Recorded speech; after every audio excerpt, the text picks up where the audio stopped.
kasi that is pork barrel. Baka iba pa yung conditional release, no? So in addition pa yun doon sa mga natanggap noong mga nagpirma.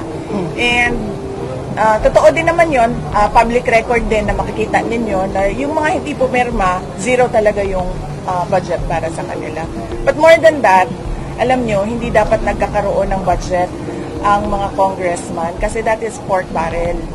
Hindi sila dapat nagkakaroon ng apportionment doon sa projects ng executive department kasi ang trabaho lang naman ng congressman ay gumawa ng batas hindi siya pwedeng kumuha doon sa budget ng mga departments natin. So, madaming irregularities and malamang yan din yung protesta ng pagkaraniwan na mga tao na hindi nagagamit ng maayos yung pera ng bayan.